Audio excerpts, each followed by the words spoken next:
Baik, sekarang tentang masalah pakaian Nabi dalam solat. Pertanyaan, mohon keterangan pakaian Rasulullah sewaktu mengerjakan solat.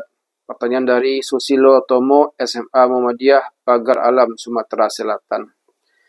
Jawab, sebagaimana disebutkan dalam Al-Quran, karena Rasulullah Shallallahu Alaihi Wasallam sebagai utusan untuk memberi penjelasan tentang pelaksanaan yang disebutkan dalam Al-Quran.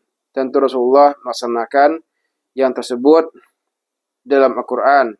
Surah Al-A'raf ayat 31, yaitu firman-Nya, Ya Bani Adam, Khudzu zinatakum inda kulli masjid.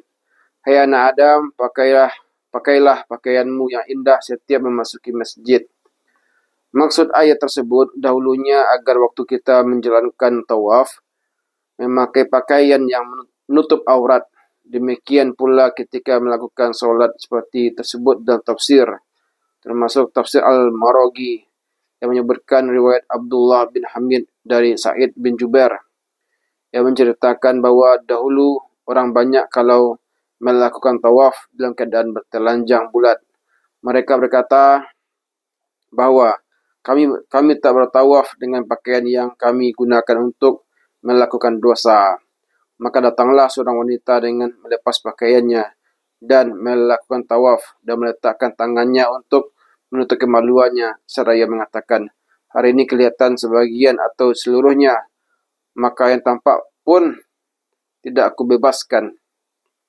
Maka turunlah ayat ini yang maksudnya orang yang tawaf agar menutup auratnya, dan orang yang solat pun juga harus menutup auratnya. Sebagaimana disebutkan dalam riwayat At-Tabrani dan Al-Baihaqi, dan Nabi bersabda, apabila seseorang dan teramu mengerjakan solat, hendaknya memakai dua kain. Karena untuk Allah yang lebih pantas untuk berdandan. Janganlah berkumul dalam solat seperti berkumulnya orang-orang Yahudi. Hadis dari At-Tabrani dan Al-Baihaqi dan Ibnu Umar.